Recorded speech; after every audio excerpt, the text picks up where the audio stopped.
Good morning from Washington, D.C., and good afternoon to some of our panelists on the other side of the Atlantic. I am Elin Hofferberg, and I have the honor to welcome you to today's webinar, Researching AI and Health Law in an International Context, put together by the American Society of Law's International Legal Research Institute Group, ILRIG, that I co-chair together with Heather Casey.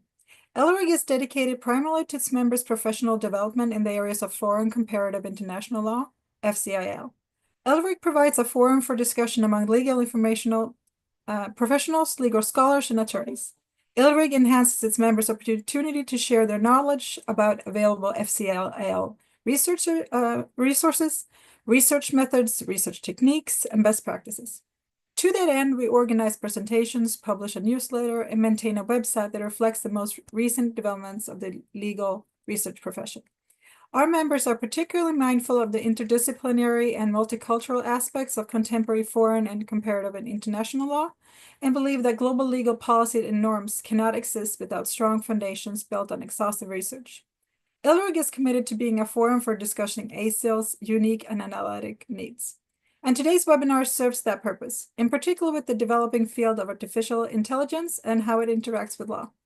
It is my great pleasure to introduce today's moderator, Dr. Jenny Gesley, who previously served as a co-chair for ILRIG up until just last month. Dr. Gesley is a senior foreign law specialist and acting chief of Foreign Comparative and International Law Division II at the Law Library of Congress. She conducts legal research on Germany, Switzerland, Austria, Liechtenstein, the Netherlands, and the European Union from members of Congress, executive branch or agencies, and the federal judiciary, and provides research assistance to general public. She's fluent in German and French, and Dr. Gesley holds a LLM from University of Minnesota Law School, a JD equivalent from the Goethe University of Frankfurt, Germany, and a PhD in law. Her PhD dissertation on financial market supervision in the United States, National Developments International Standards in German, was awarded the Baker-McKenzie Award in 2015. The Baker-McKenzie Award is an annual prize given to the authors of exceptional dissertations related to commercial law. The dissertation has been published as a book. Dr. Gesley is admitted to the New York State Bar and is qualified to practice law in Germany. Welcome, Dr. Gesley. Thank you, Elin, for that kind introduction. And yeah, good morning, everyone, or good afternoon if you're joining us from the other side of the Atlantic. My name is Jenny Gesley, as Elin just said, and I will be moderating today's discussion on researching AI and health law in an international context. So let me first give you a brief introduction to the topic, and then I will introduce you to our excellent panel of speakers. To me, it seems like not so long ago, artificial intelligence or AI was a thing of the future, something that might someday help us address global challenges. Well, that day is here now. It seems like we encounter AI every day around us, be it when we ask ChatGPT for advice, when we have AI park our car, it's everywhere. So, and especially in the field of health law and medicine, there have been big advancements in using AI technology. AI, for example, might help facilitate the efficient allocation of healthcare resources, streamline administrative tasks, improve diagnostics, or develop personalized treatment plans. AI is also used for early detection of certain diseases or for designing medicinal products. Some of the challenges are, for example, access to health data, liability for harm caused by defective products, just to mention a few. So regulators around the world are looking at these issues, and they're evaluating whether the current legal frameworks are sufficient to address those old issues in an AI context, or whether new legislation is needed. And as we probably all know, the first jurisdiction to adopt a comprehensive framework to regulate AI was the European Union. The EU's AI Act entered into force on August 1st, 2024, and it adopts a risk-based approach to AI. So AI-based software, which is intended for medical purposes, would be considered a high-risk AI system.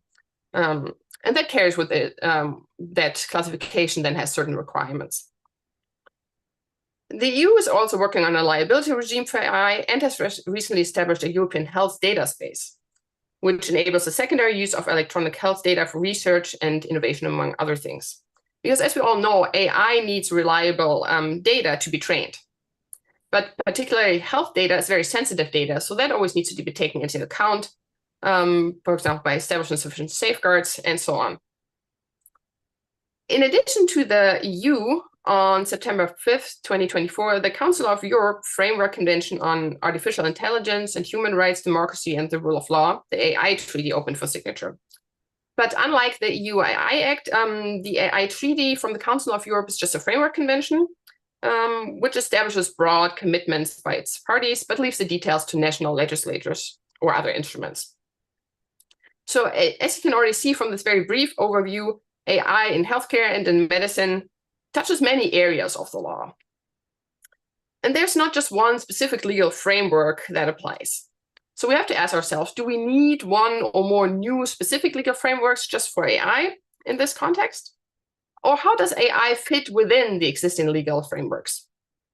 And I hope that we can address some of these questions today with our panel. So let me introduce you to our speakers. We are lucky to have assembled such a knowledgeable group.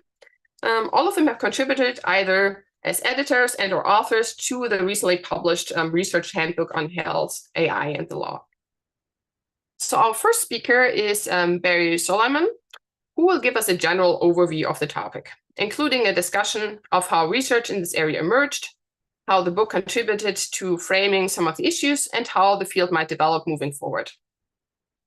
Dr. Barry Solomon is the Associate Dean for Academic Affairs and an Assistant Professor specializing in healthcare law at HBKU Law in Qatar. He's also an Adjunct Assistant Professor of Medical Ethics and Clinical Medicine at Weill Cornell Medicine, Qatar, where he serves as co-director of the intersection of law and fellow of Harvard Medical School Center for Bioethics. He holds a PhD in law from the University of Cambridge and is a fellow of Harvard's Medical School Center for Bioethics. He was formerly editor-in-chief of both the Cambridge International Law Journal and Medicine at Law. He's co-editor of the Research Handbook, which is the leading book in the field. He has published in leading journals on the regulation of AI in healthcare and was lead principal investigator for a grant at HBKU that created guidelines for the development of AI in healthcare research. His work on AI has received the Science and Sustainability Award from the British Council in Qatar. So welcome, Barry. After that, we will hear from Glenn Cohen, who will focus on liability and informed consent. Professor Cohen is one of the world's leading experts on the intersection of bioethics, sometimes also called medical ethics, and the law, as well as health law. He also teaches civil procedure. He's an elected member of the National Academy of Medicine and has advised former US Vice President Harris on reproductive rights, discussed medical AI policy with members of the Korean Congress, and lectured to legal, medical, and industry conferences around the world. His work has been frequently covered by or appeared in media venues such as PBS, NPR, ABC, NBC, CBS, CNN, the New York Times, the Washington Post, the Boston Globe, and others. Thanks for joining us, Glenn. After that, we will hear a presentation from Vera Lucia Raposo, who will give us a European perspective of this topic. Vera Raposo is a legal scholar with a broad academic and professional background in law and technology. She holds a law degree, a postgraduate diploma in medical law, and both a master's and doctoral degree in legal and political sciences from the University of Coimbra. Currently, she's an associate professor of law and technology with aggregation and serves as vice dean at Nova School of Law, Nova University, Lisbon. Vera has taught at various institutions, including the University of Macau, the University of Coimbra, and Agostinho Neto University in Angola, and has taken on postgraduate supervisory roles at the University of Hong Kong and guest lecturing at the National Yang Ming Chiao Tung University in Taiwan. Vera is actively involved in the European Association of Health Law and serves as a governor of the World Association for Medical Law. She's also on the editorial board of the European Journal of Health Law and contributes as a peer reviewer for several scientific journals. In 2024, she was named a fellow of the Hastings Center. Vera has published numerous studies, particularly in the fields of digital law and biomedical law, focusing on issues such as AI, medical liability, and the legal challenges presented by emerging technologies like the metaverse. Thanks for being here. And last but not least, we have Cynthia Ho, who will walk us through some of the intellectual property issues that are relevant with regard to medical AI. Cynthia is the Clifford E. Vickery Research Professor of Law and the director of the IP program at Loyola University of Chicago School of Law, which is also part of the Beasley Institute of Health Law. She teaches a variety of IP classes, including one that intersects with health law, entitled Global Access to Medicine, a Patent Perspective, as well as civil procedure. Her research often focuses on IP issues at the intersection of domestic and international law that intersect with health. She's actively involved in a number of IP groups and organizations, including as part of a VPUR IP working group regarding AI. Prior to joining the faculty at Loyola, Professor Ho was an associate at the IP boutique Fiche and Neve, where she primarily focused on litigating high technology cases involving patents, trade secrets, and unfair competition. Okay, so welcome, Cynthia. And yeah, I'm excited to get this discussion started. So let's do that. Barry, I'll hand it over to you. Thank you so much.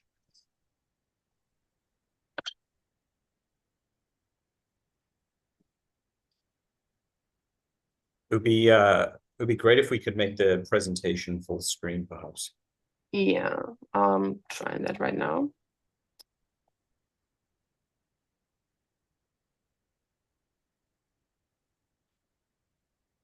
That should be.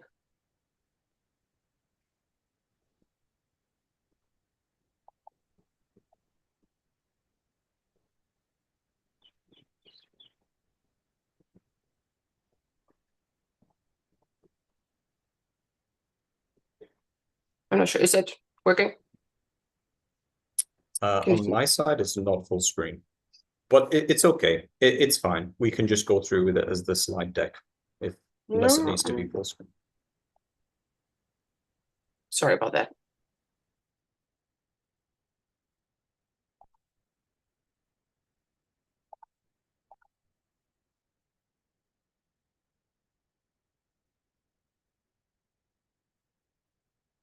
I apologize for the technical difficulties.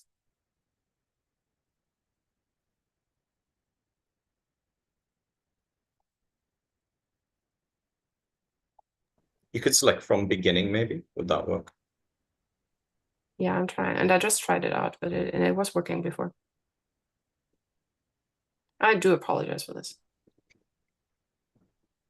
I'm fine to go ahead if it's not going full screen. It's okay. Okay, sorry. So I'll get started in any case. Thank you all for attending this talk. I know the focus of this is on researching the field, so I thought perhaps I would give an overview first of the core sort of developments in the field and where the focus might be moving forward and how the issues have been framed so far. My panelists, co-panelists, Glenn Cohen, Vera Raposo, and Cynthia Ho will go into more specific legal aspects in certain areas that I'm going to point out. So on this opening slide here is the Apple Vision Pro, and it just goes to show the investment that's going into this space, as even devices like this are seeing quite heavy investment from medical companies for uses in virtual and other care with AI integrated into them. But the use of AI in healthcare is quite broad. We see it being used in radiology, for scans, cardiology, and more. I don't propose to go into the use cases in much detail. My colleagues may give some specific examples, but given the short space of time, my focus is on highlighting the key legal issues. So we can go to the next slide, please.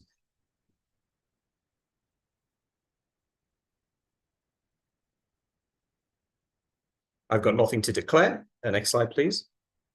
So first, I'll briefly highlight how the research landscape in this field emerged. I'll speak a little bit then about the Research Handbook on Health, AI, and the law and how it's helped to frame the field a little bit. Then I'll speak a little bit about how this might manifest by looking at the legal issues in specialist fields. And then I'll point to a potential framework for how the research in this area might look moving forward. I will, as I go throughout, give you QR codes to some of the articles that I've written that might be useful reference points to you as you do your research. And you might be able to see how those articles fit into a broader research landscape, because it is quite a complex picture that's forming. And the things that I discuss aren't necessarily the correct way of doing things or the best way to approach this field, but I think it's there to offer a structure, at least, and a way of approaching this topic. So next slide, please.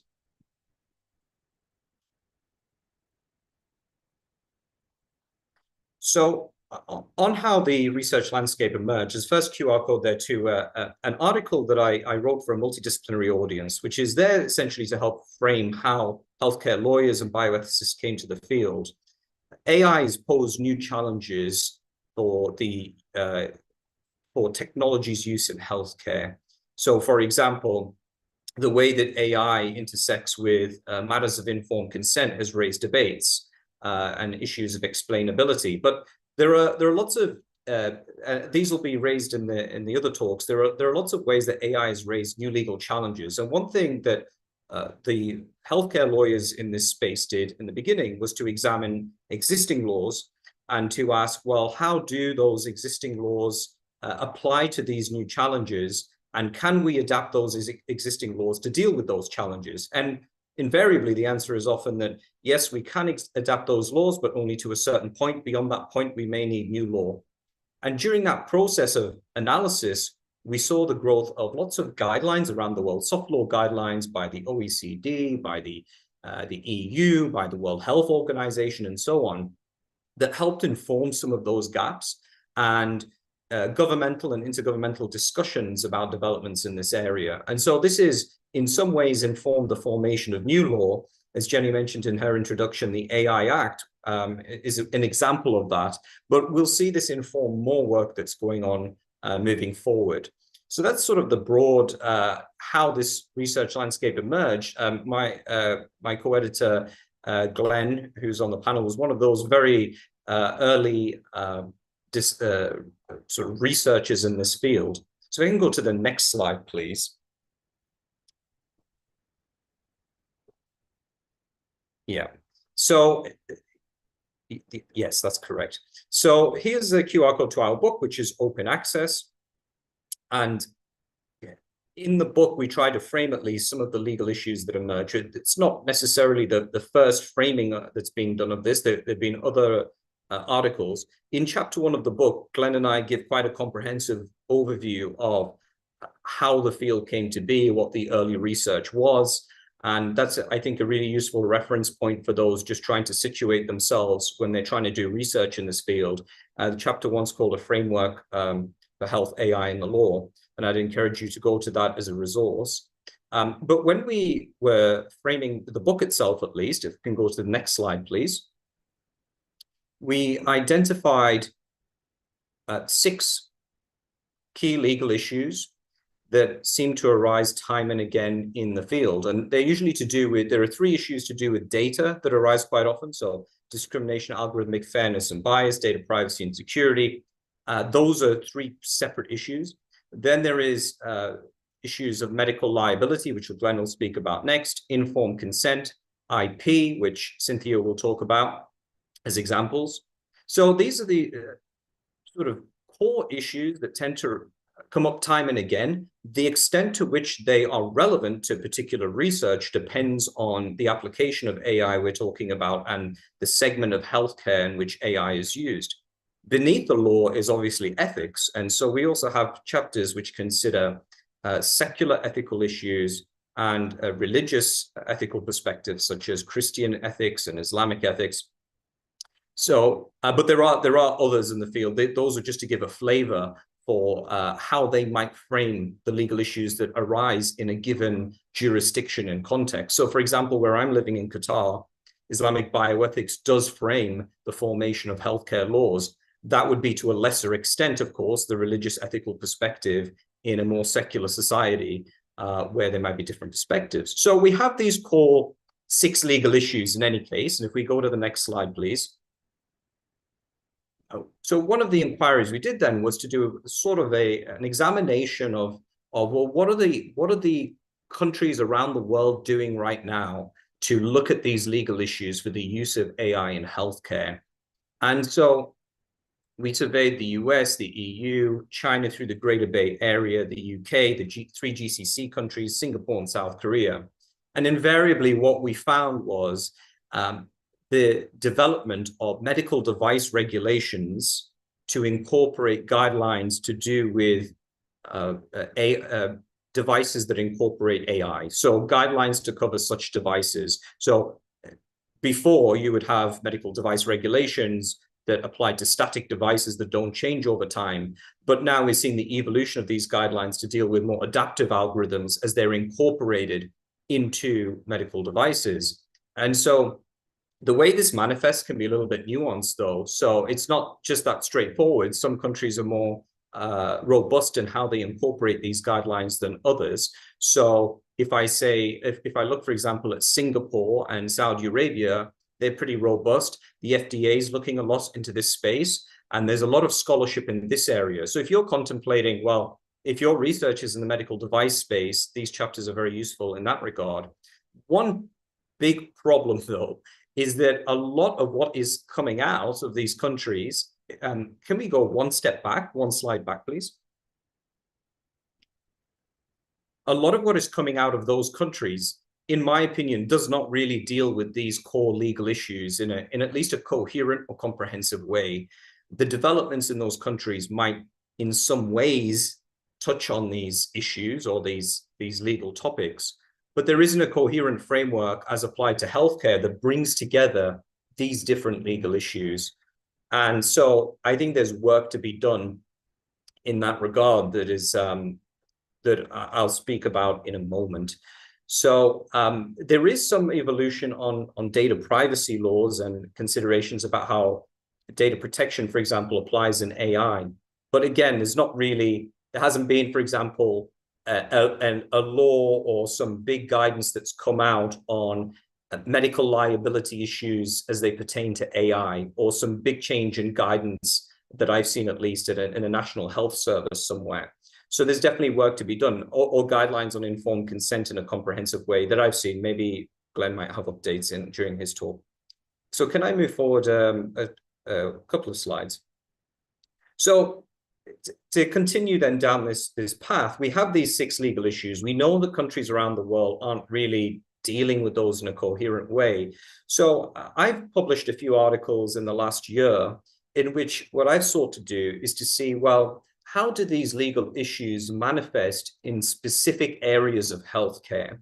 So, for example, in that first article on the left side of the screen is about the use of generative AI, ChatGPT, in the mental health context.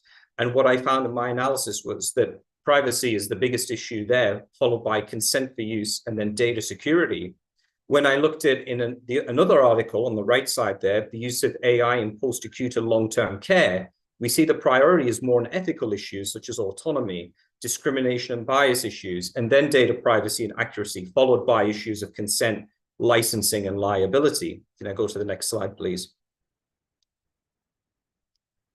Here's a couple of other articles. By the way, these are all open access. So here's another example. So the use of AI in psychiatric wards. And within that, again, privacy is a core issue in terms of the use of perhaps AI within cameras. Consent for use from the courts themselves becomes a specific issue. Data privacy and security in the context of mass amounts of extensive, sensitive mental health data, which is designated as being extra sensitive by law. Evira mentioned metaverse, and so we're both interested in this area.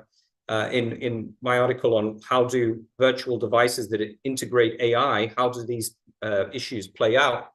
Well, liability is a big issue there and informed consent. So it's the same legal issues, but the hierarchy in which of their importance, which seems to come out from an analysis, is a little bit different. So that's one thing to pay attention to when researching this area. And then go to the next slide, please.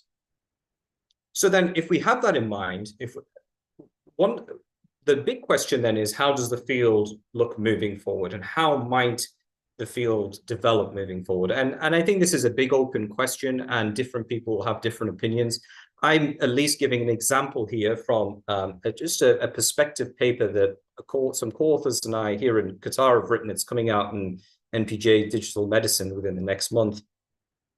And when we were looking at Qatar, UAE, and Saudi Arabia, we saw a pattern emerge that might offer some sort of framework for how to research this area. So that is, instead of just looking at these legal issues in isolation or the development of medical device regulations, we're identifying gaps across the whole life cycle of AI. So from research and development from when AI is arising to that medical device approval process, including devices that might not fall within medical device regulators' remit, like the FDA. There are some devices that won't be captured by those.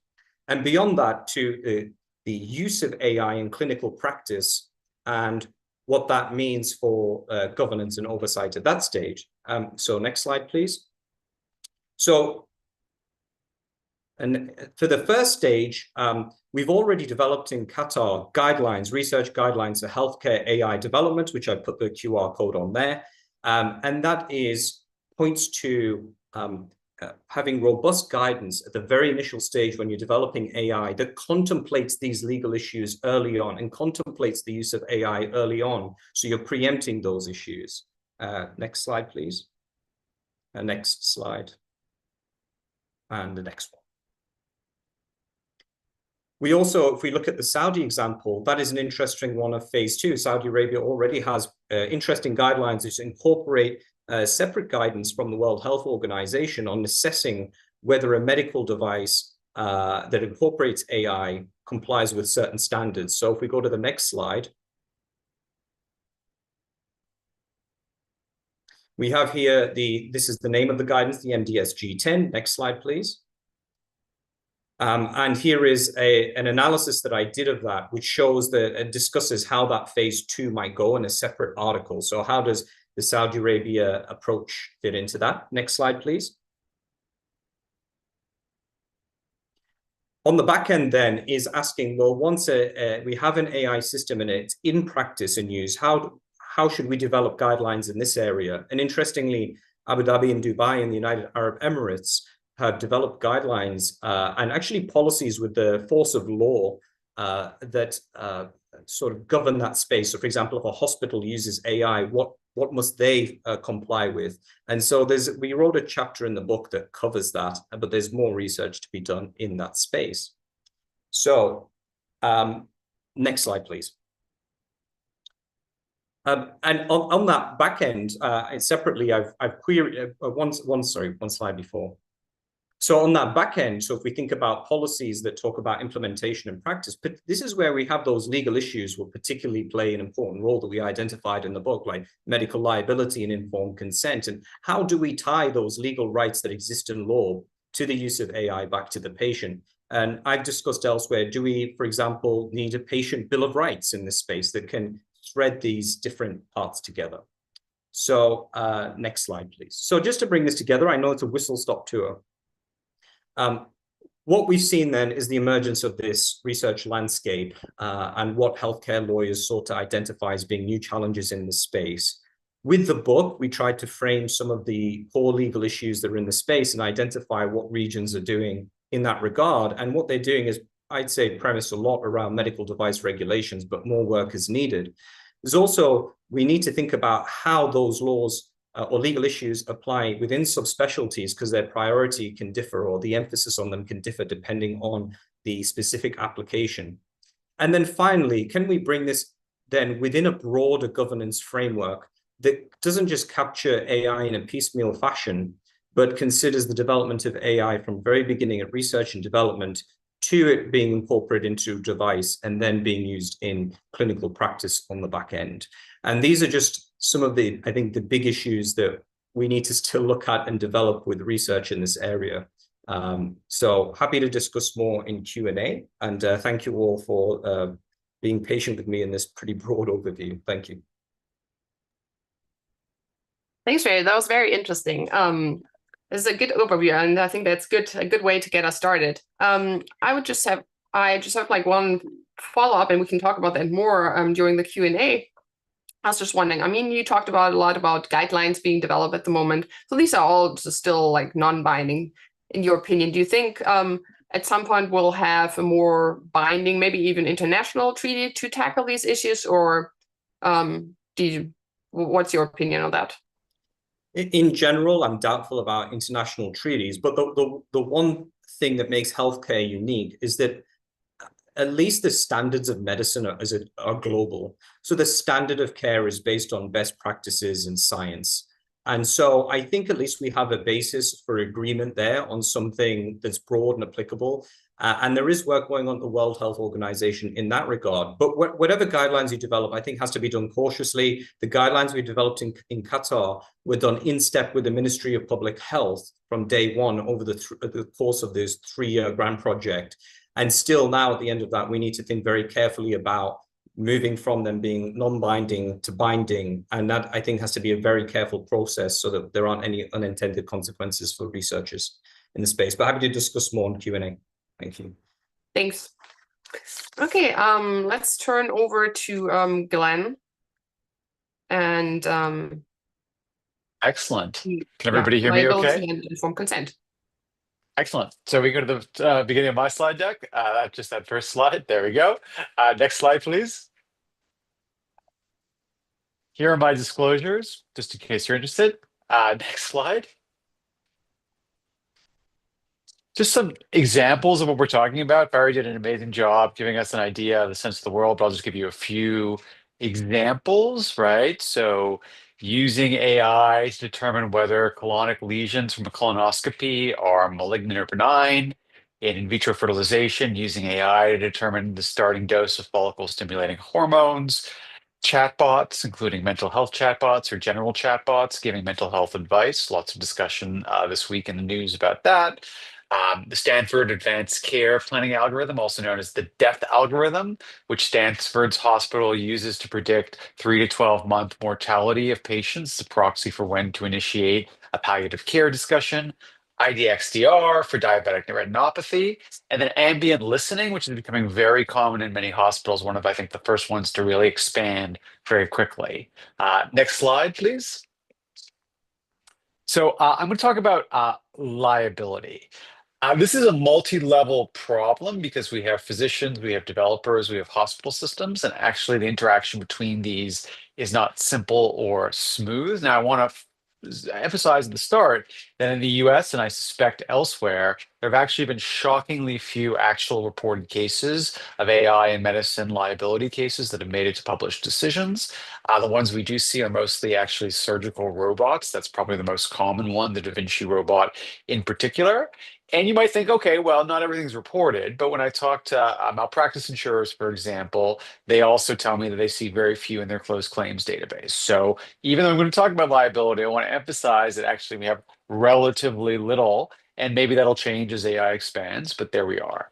So this colorful diagram is from a paper I did with Sarah Gerka and Nicholson Price a few years back. And it's just a simple attempt to run through a very simple stylized case and to show how AI makes a difference for malpractice liability for physicians. And basically, we're imagining somebody with ovarian cancer, a decision whether to administer the standard of care dose or a higher dose of a chemotherapeutic agent. And the idea is, well, the AI could recommend the standard of care dose or a higher dose. The AI could be, I'm walking through the columns now, correct or incorrect. The physician could follow or reject the AI recommendation. And then there's a patient outcome. That's the 5th column. And then we get to the 6th column, which is the stoplight column, where we see the results. And what you see is, and this is basic tort law, it's common not just in the United States, but to most of our peer countries, the law treats them very differently. If there's no injury, there'll be no liability. That's good whether it happens because the physician accepts the correct recommendation, scenarios 1 or 5, or rejects an incorrect recommendation, scenarios 4 and 8. Second, tort law typically privileges the standard of care regardless of effectiveness in a particular case, whether providing that care leads to a good or bad outcome when the physician follows the standard of care. So under current law, you only get into liability in the red boxes. That is when the physician does not follow the standard of care and an injury results.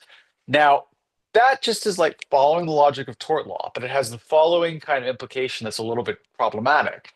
The safest way from a liability perspective to use medical AI is basically as a conformatory tool to support existing decision-making processes rather than as a way to improve care.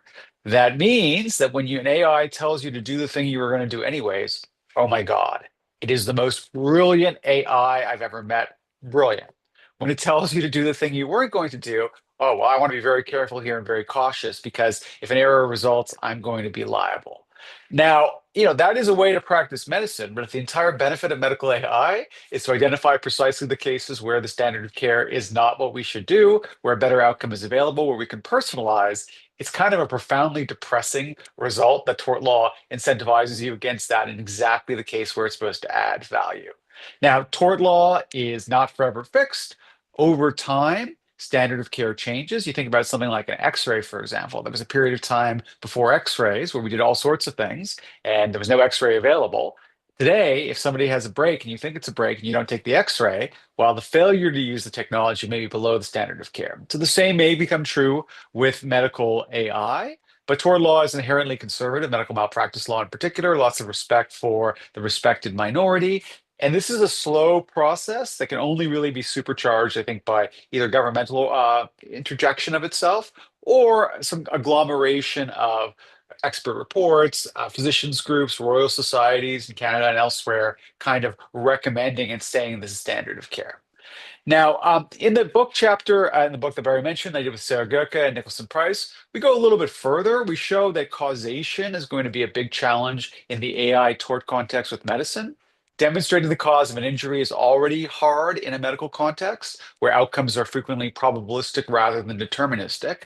But when you add in AI models that are often non-intuitive and sometimes inscrutable, will likely make causation even more challenging to demonstrate. We also show that from a systemic perspective, individual healthcare professional liability, though complex, represents only a piece of the larger puzzle in terms of designer liability and hospital liability, and I'll get there in a moment. Also want to emphasize the role of FDA here, that based on how rigorous a pre-market review you have, that will sometimes preempt state tort law in the United States and be a reason in other countries to say that actually what looks like tortious was not tortious. And also, there's all these interesting questions about the idea that hospital systems are co-developing some of this work with physicians, the ecosystem of purchasing, the insurance and the malpractice insurance ecosystem and how that changes incentives. So happy to chat about all that during the Q&A. But if the slides are working, let's go on to the next slide. Let's try this. Drum roll, please. ... There we go. Okay, happy. So I mentioned before, there are very few cases that have resulted in published decisions where AI is involved. Now I just want to tell you what those cases actually look like. The very small number. Michelle Mello and Neil Guha did a great paper in the New England Journal of Medicine where they basically captured all the cases, I think, since 2000. It's not a huge number. It's, I think, under 30. And essentially, most of the cases that make it to published decisions actually reject liability for a number of reasons. And I'm just going to walk you through some of those reasons. When it's lawsuits against developers, sometimes the products liability lawsuits are dismissed because the claims of the courts is that software is not a product, but an intangible. Sometimes when there has been some FDA review, and there's relatively shallow FDA review in the AI context, I want to make that clear, but in the instances where there has been some FDA clearance, sometimes there's a holding that has preempted state tort law. A lot of times, one of the biggest hurdles for a plaintiff is in specifying what a reasonable alternative design would be. When you bring a design defect case, you have to have that in mind. And to do that, you need to know a lot about how the algorithm works. And if it's something like a deep neural net, there may be thousands of variables, and getting that information is costly. Some of it may be protected by trade secrecy law, very confusing to a fact finder if you get in front of one. So this makes these cases hard to bring. And then finally, when it comes to developers, interestingly, and here we don't have systematic work because these things are often secret, but in the contracting between developer and purchaser, there's often an apportionment of liability or of indemnification that typically favors the developer and might be another obstacle to actually recovery. I could see the next slide, please. There we go. Okay. So when it comes to lawsuits against physicians, they fail for the following reasons: difficulty in showing the acceptance or departure of the AI recommendation was unreasonable. You have to show that the physician should have departed from or accepted the recommendation for a particular patient. That's hard. Instances where the courts say it was not foreseeable that the model output was inappropriate for a particular patient. And here the opacity of some of the algorithms might contribute to this difficulty. Demonstrating causation, I mentioned this already, but here there's a lot of counterfactuals. Had the physician followed, rejected the AI, the result would have been different for the patient. That's just a long chain of counterfactual causation you have to show. And more generally, it's just very difficult to get all the information you need to bring one of these lawsuits. In the United States, where these lawyers for malpractice typically operate on contingency, that is, they don't get paid up front, they get a share of what is paid on the back end. If you are a plaintiff's lawyer and you are offered a case where somebody shows you that a surgical instrument was left in the patient's stomach, or a case where the claim is, here's this AI, it might be involved, it's extremely complicated, and the question is, what is your incentive to bring the lawsuit? The damages are the damages. The person suffered what they suffered, and why opt for the incredibly difficult, trade secrecy protected, complicated, expensive expert case when you have this other case sitting over here that's much more straightforward. So I also think there's an interesting civil procedure aspect here in terms of what's incentivized to bring. Next slide, please. I'll just say, there's the book, by the way, Barry, open access. We love giving away things for free. So great free book. Against hospitals, I'll say that, in fact, there's actually the fewest number of cases in the small data set that we have. In some ways, that's a shame because I actually think hospitals are the most natural place to locate liability in this space. But in terms of hospitals, I'll say that there's a bunch of problems you might anticipate. Vicarious liability theories may run into problems that a physician is not an employee. Direct liability theories like negligent credentialing or a duty to evaluate products. They're very immature tort theories in general when it comes to suing hospitals. And when you add on the novelty of AI, even more difficult. Okay, so overall, lots of reasons why these cases are not successful. And if you think that actually these things are being implemented too quickly and harming patients, you might worry about underdeterrence, undercompensation. My own view as a longtime skeptic of medical malpractice in general is that perhaps we might be better off establishing more socialized forms of reimbursement and compensation here. The idea of like having manufacturers and developers and hospital systems pay into a system that works like workers' compensation or the 9/11 Victims Compensation Fund. But I don't think that's likely to be in the future. And Nicholson and I, in this paper in DePaul, have also suggested this complex way you could have liability shift back and forth between hospital systems and developers as an information forcing penalty default. That's the kind of things law professors love. We think it's kind of smart, but actually the chance of implementing it, we think it's very low. Even if you think enterprise liability would be a good idea. Okay, next slide. Now for something completely different. I think maybe I have 5 or 6 minutes left. The folks will tell me in the chat if I'm going too long. But I want to basically just talk a little bit about informed consent for a moment or two. And in the book with Barry, the chapter I did with Andrew Sloche, my former student, on informed consent, begins with the following vignette.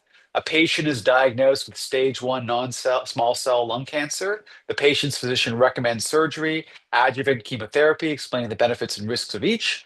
The physician, however, does not explain that the standard treatment guidelines for the patient would counsel against chemotherapy, and that the more aggressive treatment has been recommended for the patient by an AI system based on imaging data from the patient. Only after treatment is done does the patient learn that AI was involved in the care decision. The patient is distressed as he sees that he underwent a potentially unnecessary treatment because his physician outsourced decision-making to a machine without letting him know. So this is going to be not an uncommon experience, perhaps in the future. And, on the slide, we also have that cute little seal is Paro, the therapeutic robot, who is a cuddly little toy who is given often to patients with dementia, and they pet him and they love him and they coo at him. But actually, he's also a little spy because he's collecting all sorts of information and feeding it back to a medical analysis system or the physician. Is that a problem? And if you would play this clip for like maybe 20 seconds, if you don't mind, let's see if it's going to play or not. If not, we can skip it. Can we hear it? I think maybe the sound might not be on. Okay, don't bother. It's totally fine. I'll just tell you what it was. It's a clip of, it's essentially a clip of somebody, it sounds like, calling a Chinese restaurant to make a reservation. This is a clip that's 8 years old. It's Google Duplex. And essentially, even though it sounds like a human being and is responding to all sorts of questions and prompts about how many people, what's available, it's actually an AI system doing this. And I offer this to people just a very simple illustration to show we are rapidly entering a future where not only is AI involved in our care, but actually even, don't listen to your ears and don't listen to your eyes, because the entities you are interacting with may be artificial intelligence, they may be chatbots, they may be deep fakes, and we have no idea. So we really do need what I would call a right to know when AI is involved. As a legal matter, my own view, and I did this long article in Georgetown Law Journal 4 years ago, my own view is that the current law of informed consent and breach of informed consent is unlikely to capture cases where AI is involved as being ones that bring on tort liability. So we're not going to get there through tort liability. I also think as an ethical matter, there are some complicated questions here about whether we are exceptionalizing AI in terms of disclosure or otherwise. And let me maybe end my talk by giving you this sort of spectrum of cases and ask you where AI falls. On the one hand, we know, we have case law to this, of a substitute surgeon. If somebody else scrubs into your surgery and your physician fails to tell you, that's a breach of both the ethics and the law of informed consent, and if injury results, you can sue. On the flip side, when you last saw your doctor and had a bad cold and thought you should get antibiotics, and the doctor made a decision whether to give you the antibiotics or not, or a doctor made a decision about watchful waiting for a potential cancer versus a surgical option. In truth, the doctor's decision probably depended on all sorts of things, including memories of 6 patients you reminded him of, conversations with 5 colleagues, vague memories of 6 back issues of New England Journal of Medicine or JAMA, medical school lectures. They kind of remember what they had for breakfast and how annoying a patient you are, right? Typically, the physician doesn't have to disclose all of the inputs to that black box in giving informed consent. How should we think of the involvement of AI in this setting? Is it more like the substitute surgeon or more like the laundry list case? It doesn't matter if the FDA has reviewed the AI. It doesn't matter if a hospital system has gatekept whether the FDA has come in. Does it matter whether the AI is interpretable? Does it matter whether the physician himself or herself understands how the AI works? And does it matter how much they have a reason to think the patient cares about this? So I'll leave it there. Happy to chat more, but thank you so much for having me. Thank you, and that was great, especially walking us through the cases. And I do have some questions, but I think I'll save that for Q&A so we can first hear from the other speakers. So our next speaker then will be Vera, and I'll stop sharing my screen so she can start sharing hers. Yes, so thank you so much. Let me see if I can do it. I'm not very good with technology, one wonders. So, well, first of all, thank you so much for having me. I'm here at sunny Lisbon today, and basically I'm going to present you my chapter, the chapter I prepared for the book of Glenn and Barry. And in that chapter, I dealt with what I believe to be, and if not an impossible mission, at least almost impossible mission. And by the way, I'm not even a fan of Tom Cruise, but the title is very appealing when you deal with the use of AI in healthcare. And for this particular presentation, I will focus on facial recognition technology. Some of the issues are particular of this specific type of AI, some others are much more general. Now, here are some of my references about these issues. Obviously, they are focused on EU law. That's the legal framework where I operate. And starting with the topic, I would say that when most people think about facial recognition, they tend to think about, I don't know, law enforcement, not so much about healthcare delivery. But the fact is that it's not only theoretically possible, as in real life is being used in healthcare delivery, for 2 main purposes. So one of them is connected to what we usually think as facial recognition being, that is a security mechanism. And in this regard, it can operate in 2 ways. So one of them is authentication verification. Basically is what you do when you use your face to unlock your smartphone. You are telling the system, you are telling your device, look, this is me, this is Vera. So basically you are confirming that you are the person that you claim to be. This is what we call a one-to-one identification. But then we have other cases, which is one-to-many identification, also called recognition, in which someone else, not you, is trying to confirm that you are the person that they believe you are. So that's what happens when, for instance, you have facial recognition cameras in an airport or in a government facility or even in the streets. Now, both of these can operate in healthcare. Now, just imagine, nowadays, when you go to check in an hospital, at least in more traditional ones, you go to meet a human and you identify yourself eventually with your identity card. Some more modern hospitals have machines, so you don't need a human. Just put your identity card and immediately you are identified.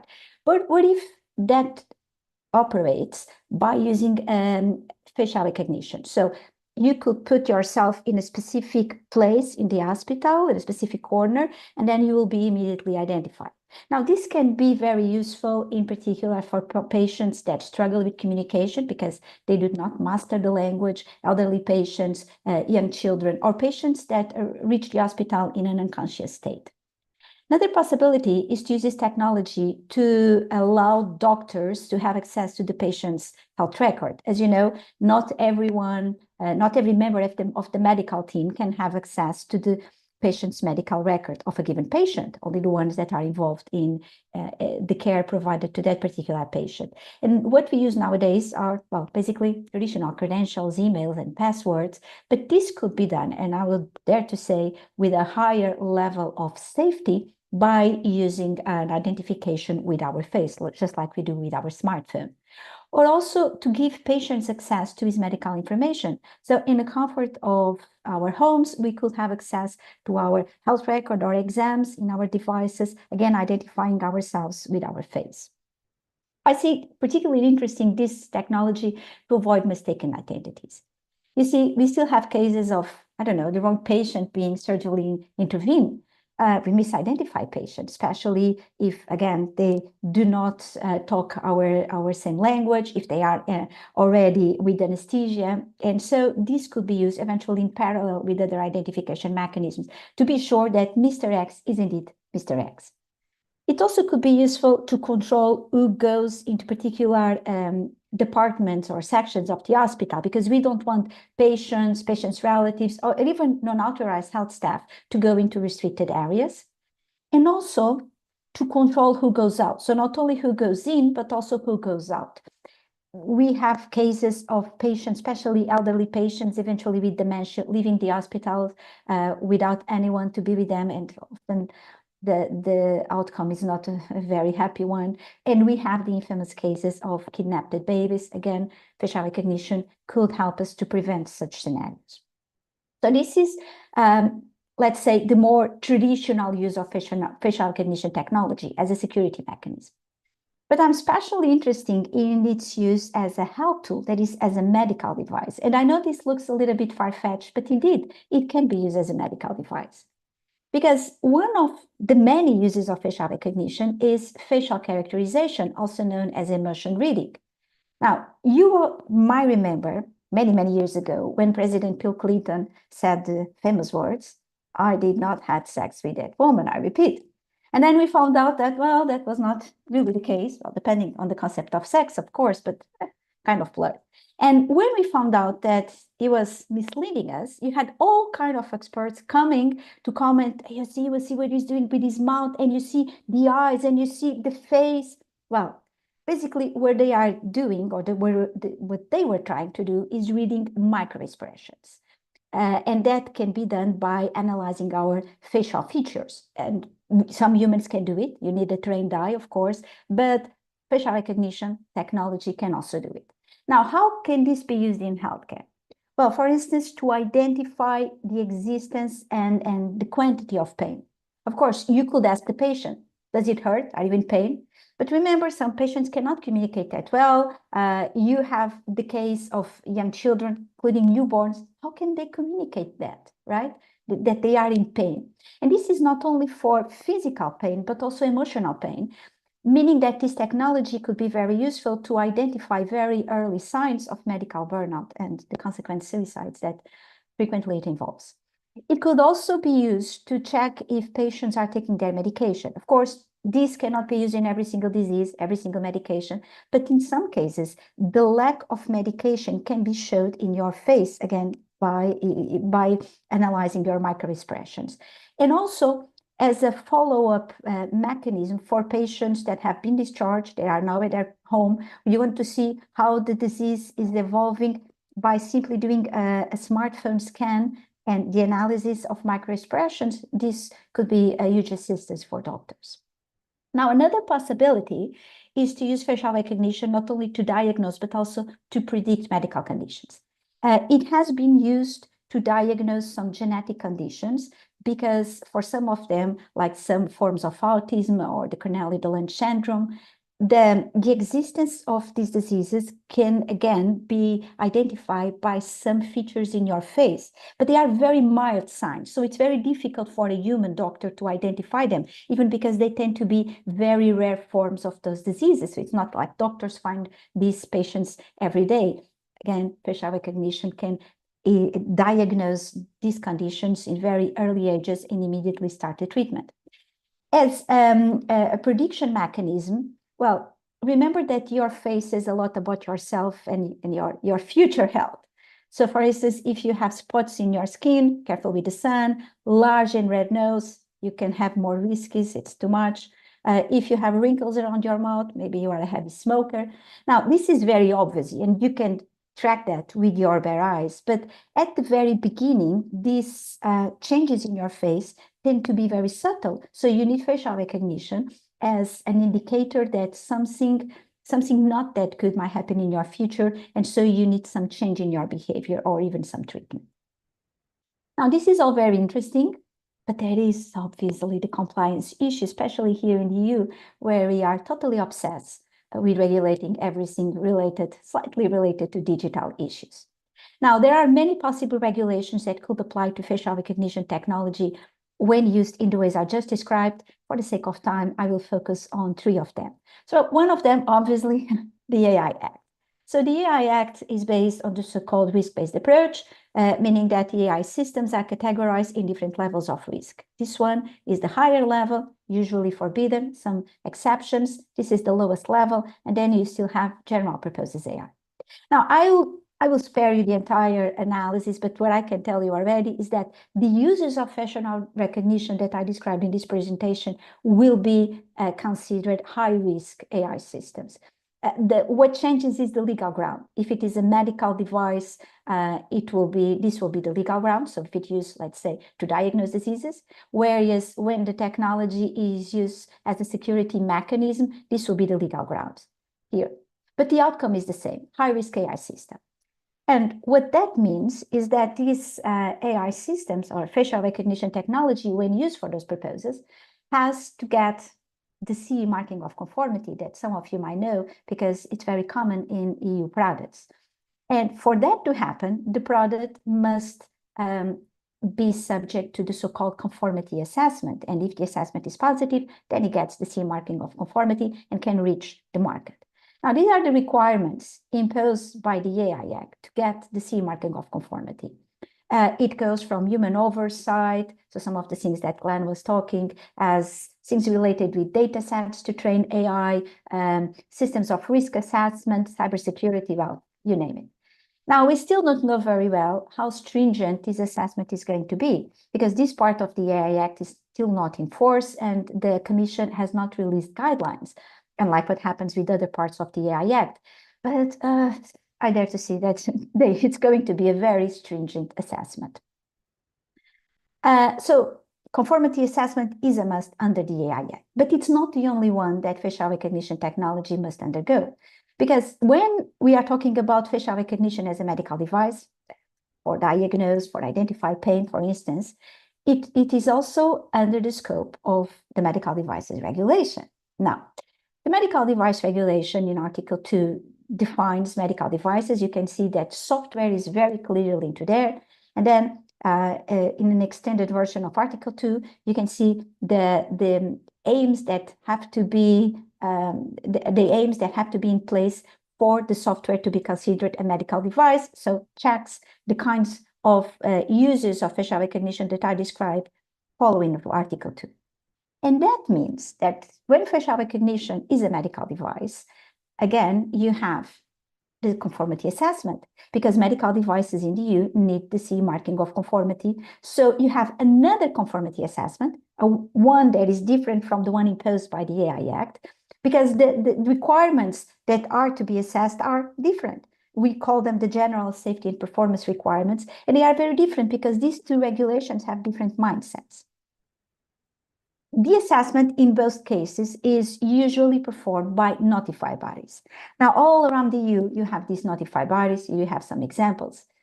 The funny thing is that we don't know very well what are notified bodies. They usually are private companies to whom the AI developer or the manufacturer, whatever you want to call it, pays in order to be assessed.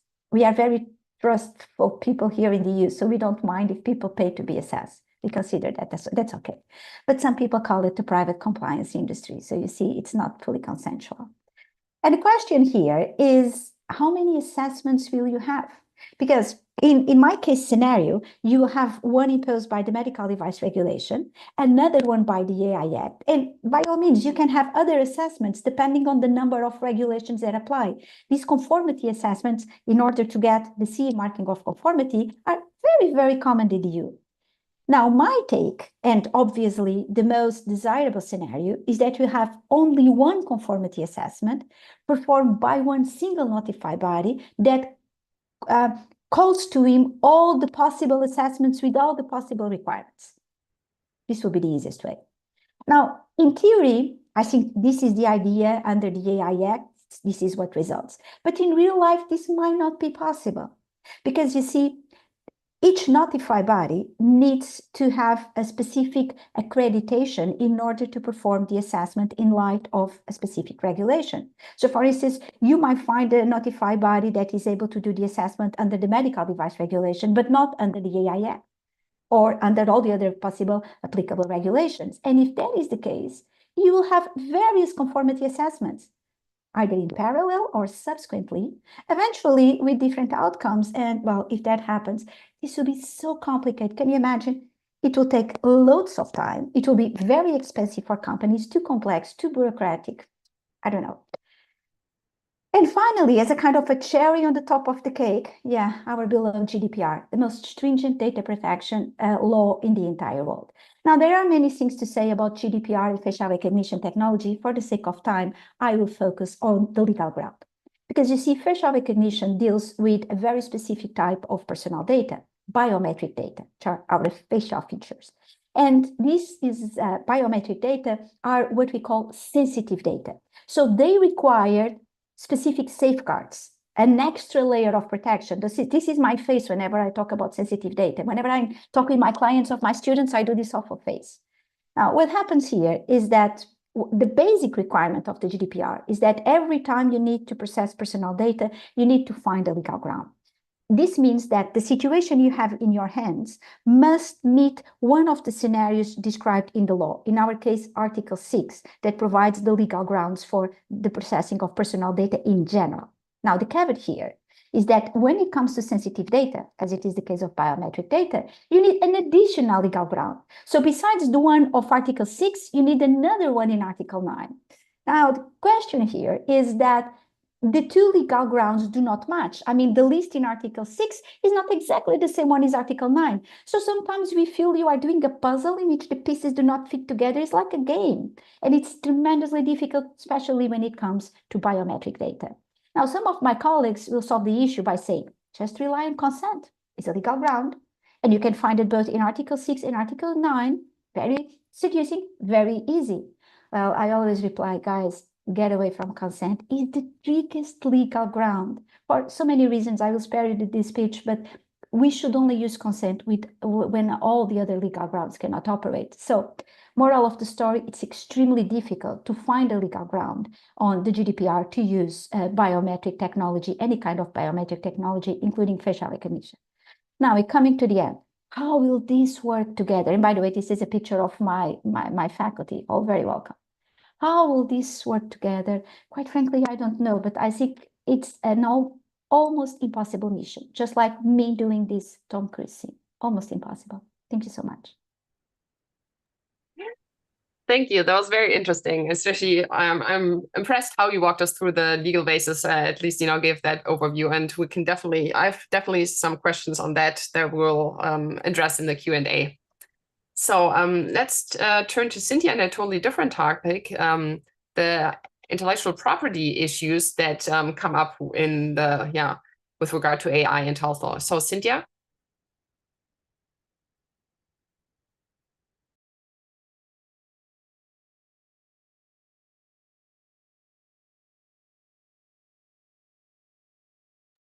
I think you're still muted though.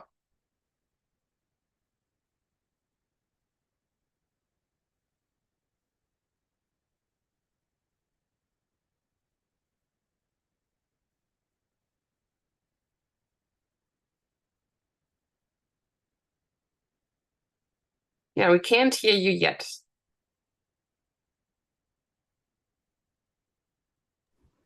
Okay. Thank you. Let me try to share the screen.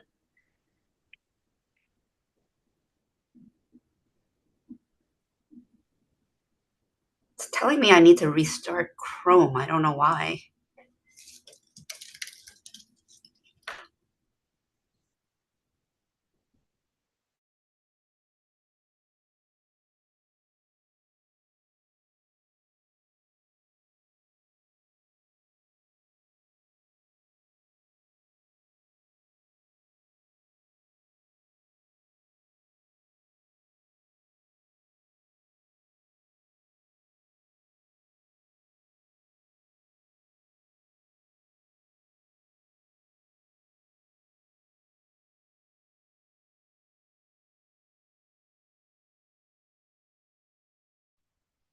Sorry, it kicked me out for a second. Can you guys all see my slides now?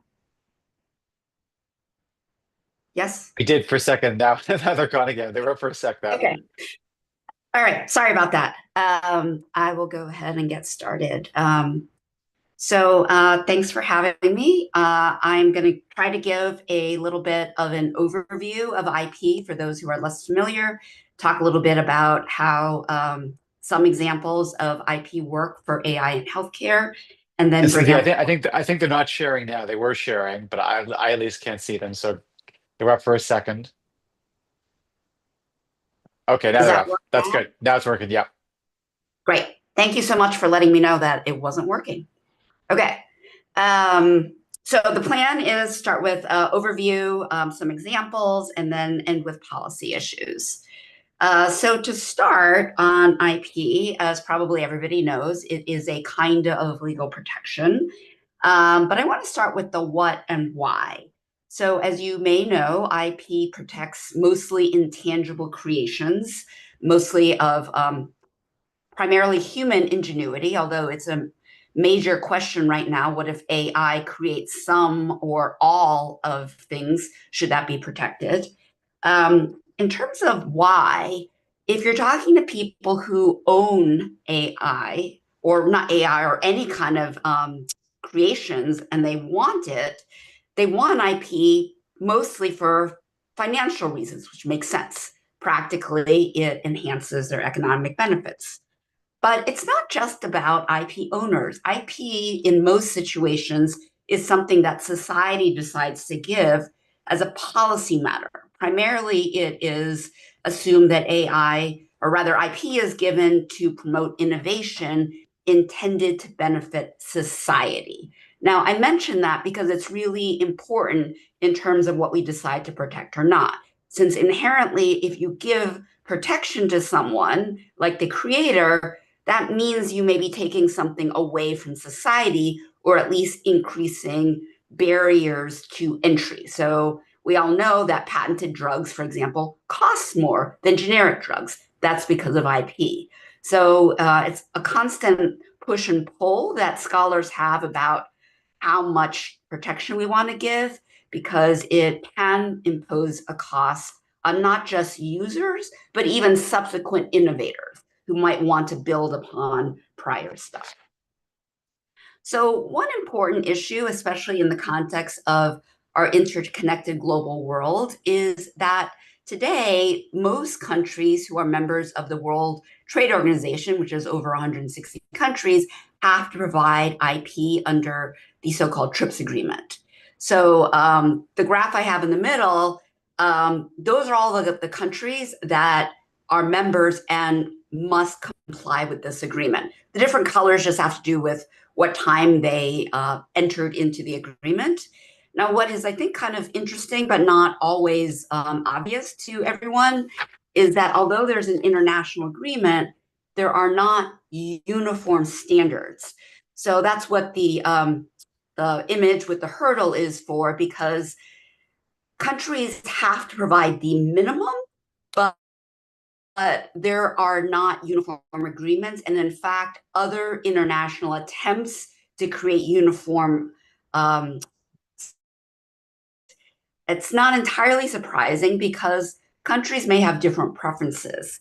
So what I'm going to focus on are the requirements that exist under TRIPS, and also kind of show you what some of the differences are within the existing minimums, which some people call TRIPS flexibilities. Now, I thought I'd start by highlighting some of the most common types of IP that would be relevant for AI. One is something called utility patents. There's a separate thing called design patents, but most people, when they think about patents, they really mean utility patents. There's also trade secrets, which technically TRIPS doesn't require we use that kind of protection. It could also be called something else, but it's the same definition, and copyright. So the images I have on the screen represent things that I think we might think of to match one of these. So all the gears are for things that are functional, covered by patents. KFC and Coke represent things that probably every day we think of as a trade secret in terms of the formula for Coke or the recipe for Kentucky Fried Chicken. These companies have protected these for decades, much longer than you would get through a patent, because people can't figure out how to do it. Whereas copyright protects a whole variety of different expressions. So now that I've given you that very, very short overview, I'm going to go into each type.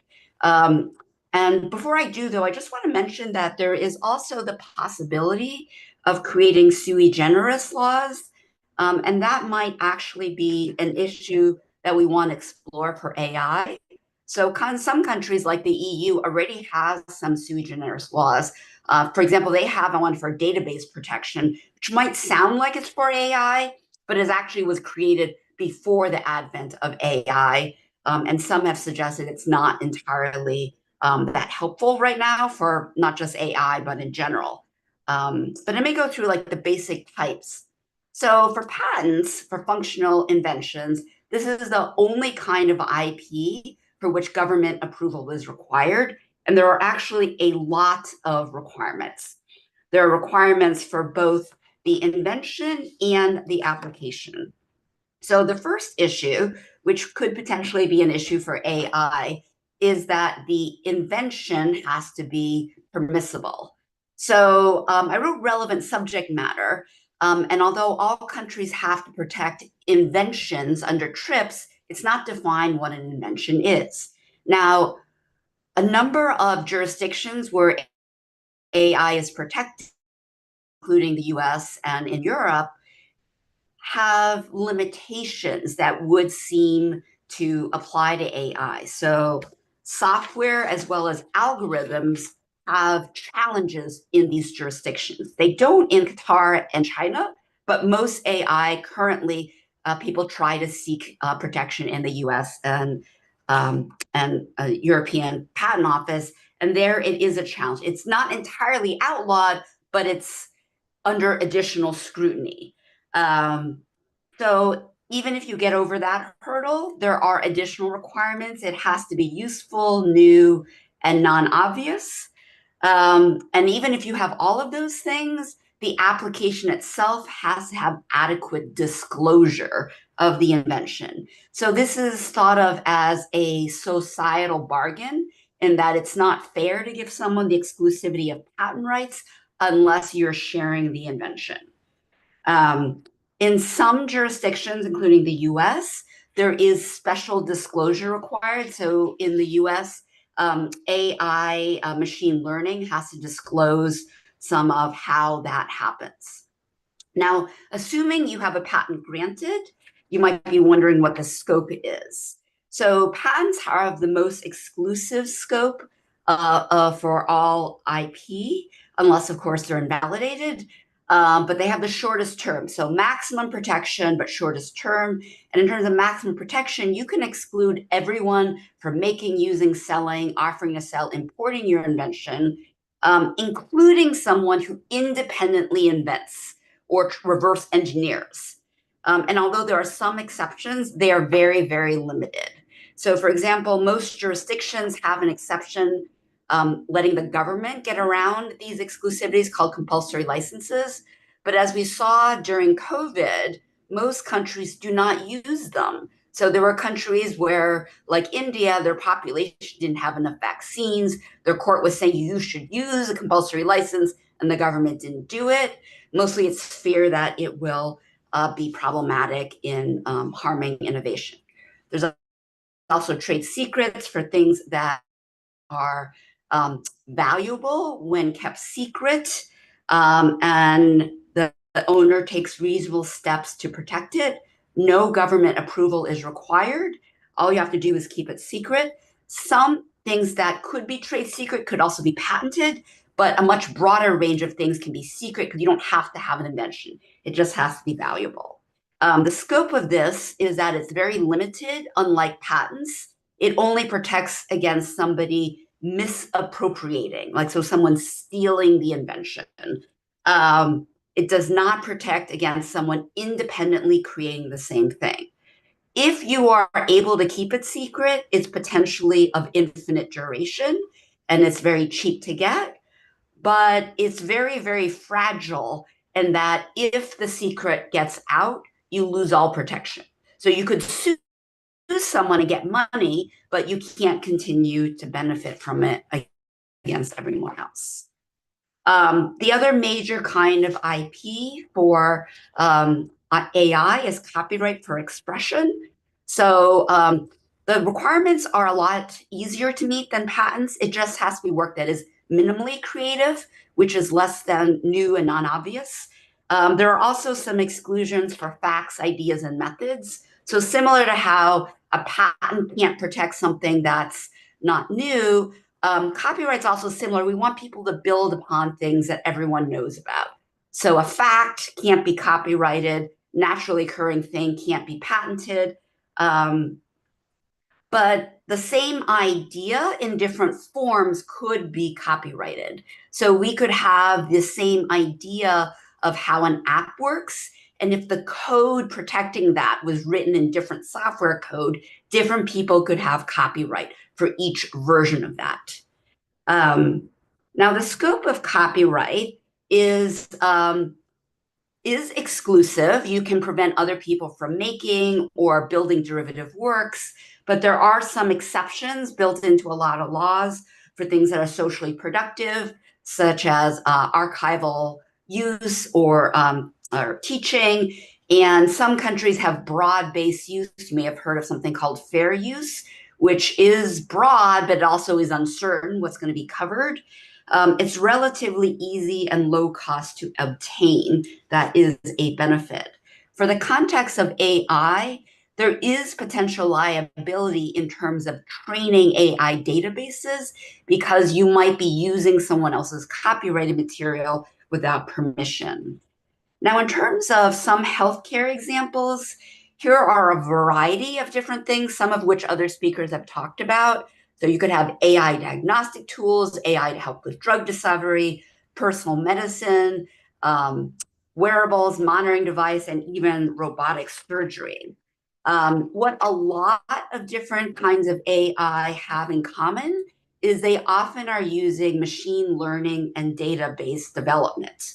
So in those contexts, you could potentially have copyright in the database to the extent how you select an arrangement could involve some creative expression. So it's not the individual pieces of data that you're protecting, but how you compile it.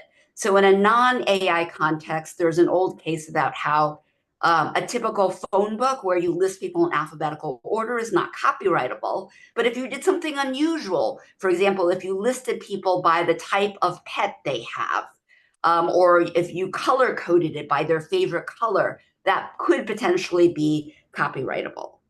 Now, for different kinds of AI, so for example, if you had a breast cancer diagnostic tool or a mobile app, you could have a variety of different IP protections for the product, for the system, and the various processes to train and create the algorithm.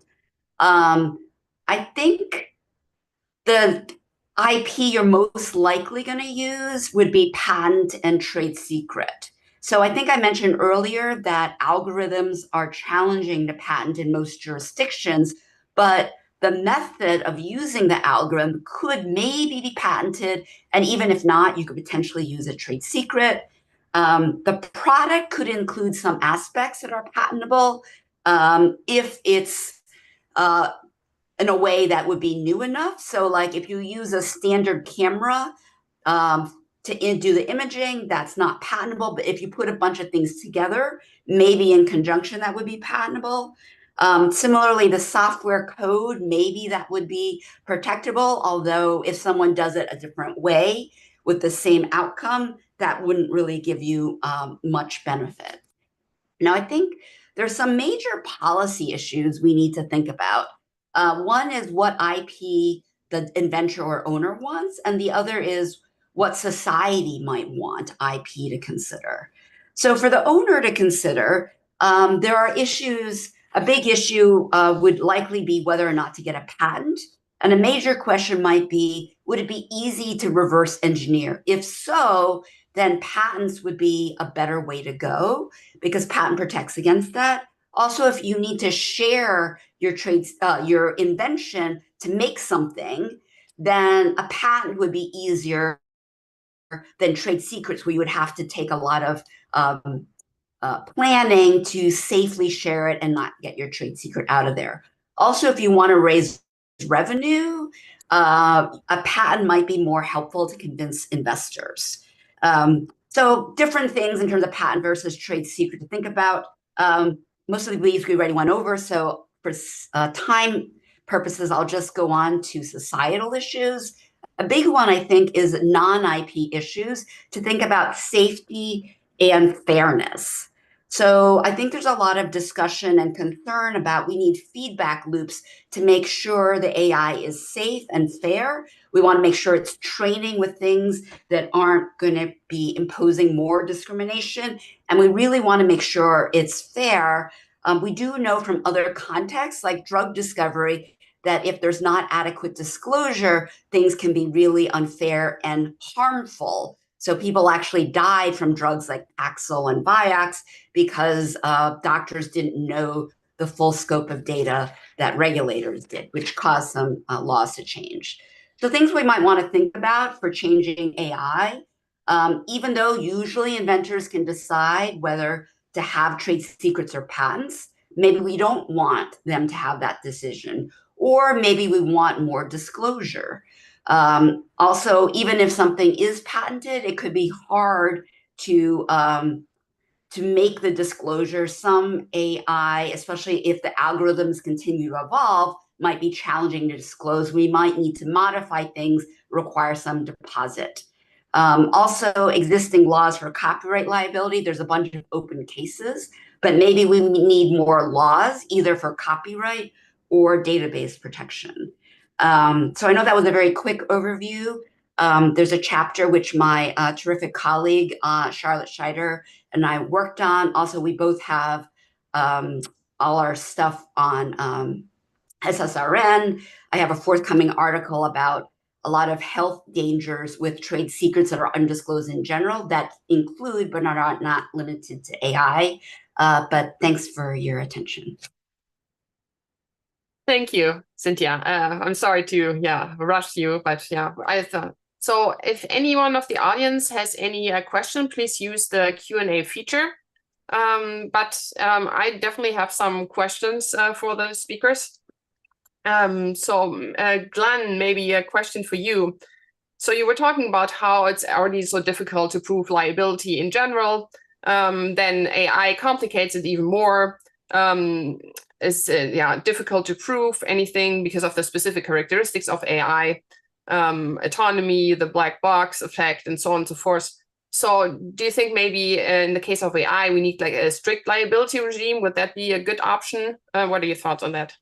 Yeah, I'm not such a huge fan of strict liability. I think the idea of enterprise liability, though, at the hospital level. So my view would be that in an ideal world, there'd be some sharing of liability between developers and hospital systems. Hospital systems would take the lion's share, but could avoid liability if they could show that actually the developers withheld information or they were unable to alter the model weights or something like that. So some kind of forced information sharing.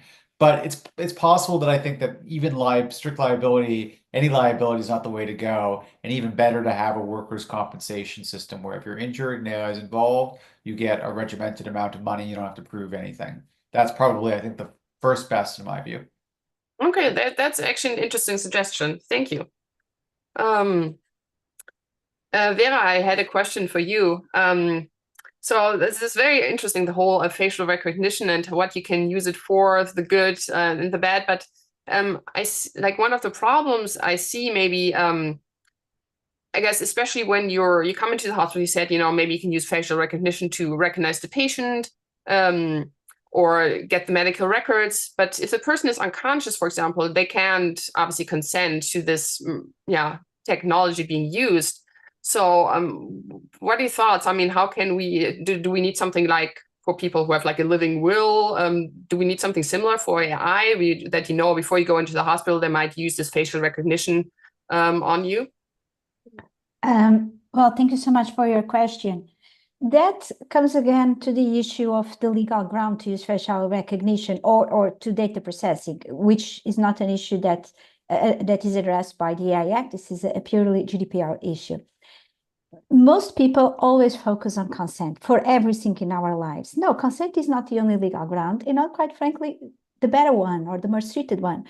For healthcare, it's usually used for healthcare delivery, but the GDPR does provide other legal grounds that eventually could be used in this case. For instance, it does say that you can process personal data for questions related with the life of the patient, like to save the life of the patient. It sounds very dramatic, but it's a little bit like that. Well, of course, that if you are going to perform a medical act in the wrong patient, that can be life-threatening. That can totally jeopardize life or well-being. Or another possible legal ground, in particular in light of Article 6, could be the legitimate interest. Obviously, all healthcare facilities have a legitimate interest in provide good medical care, in avoid liability, litigation, and that will be the way. But the question comes actually more deeper, is how suitable is the GDPR to deal with all these new technologies? Not only facial recognition, but quantum computing, metaverse, and all that. So yeah, we do have kind of a small issue in the EU. Thank you. Yeah. I don't know. We probably can't resolve that question today, unfortunately. But we do have a question from the audience. I guess it's to the whole panel. Given AI knows no boundaries, how do you suggest laws globally integrate? Would anyone like to comment on that question? I'll just say that there's a complicated, Cynthia's going to jump in, but I'll just say there's a complicated question about jurisdictionality and the question about processors and stuff like that actually sorting this out is not simple. So even if you actually don't want to, reach beyond your four corners, that's a problem. Cynthia? I don't disagree with Glenn. I would just say that for other issues, we have tried to have international agreements, but getting consent would be hard, and I think it won't solve all things, but we can at least, that there is some precedent for doing that. Can I just add something? I think the expectation of the EU lawmakers is that we once again will have a Brussels effect, like we had with the GDPR. And then again, it was not universal because many states in the United States have not adopted the GDPR-like version of data protection law. I do think with the AI Act this will not happen, but I might be wrong. Otherwise, just preparing a kind of agreement, it has to be always very general, because otherwise it's extremely difficult to have so many different countries with different legal traditions, different values to agree in something. Just check, for instance, even the perspective of United States in Europe. We are so more pro-fundamental rights, whereas you are more pro-entrepreneurship and innovation. How will that work? Yeah, I don't think it will happen. And just to build on what Vera said about the Brussels effect, because it's true that GDPR, even here in the Middle East, basically followed I think it will be, I'm not a big fan of the AI Act. I think for healthcare, at least, I don't know what it's going to do to help the patients. That's who we should be thinking about. So I'd be disappointed if that model is followed personally anyway. Thank you. Well, unfortunately, we're already out of time, but I would like to thank the speakers, and I would just ask you maybe like one final word from each of you to wrap it all up. Barry, I mean, you already still, do you have any final words for us?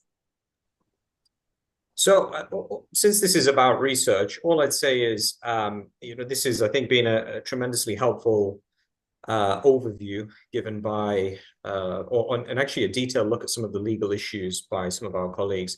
I think if you're going to research this area, it's helpful to look at where in the chain of research you want to get involved and what piece of the puzzle you want to impact, and think about how that fits into the broader framework. But yeah, so that's all. Thank you all for attending and listening. I'm sure the others have got better words of wisdom than I do. Thanks, Glenn. Just thank you for having me. Vera? Well, just thank you so much. I think it's a wonderful time to be alive. So many things happen. I just wish I was younger. And Cynthia? Yeah, thank you for having me. I think from a research angle, there is definitely not a shortage of things to continue to keep up with and investigate. So thanks for having us. Yeah, thank you all. And yeah, it's sure, with regard to research, it's very complicated, very complex. Thank you for pointing out some of the resources that you can that you need to know about and that you have to research. But yeah, definitely every area is different, and it's not just one legal framework that we need to look at. So it's definitely good as an introduction to the topic. And yeah, I mean, you gave us good ideas how to start. And yeah, thank you all so much. And thanks for attending. Thank you. Thank you. Bye-bye. Take care. Thank you, Jen.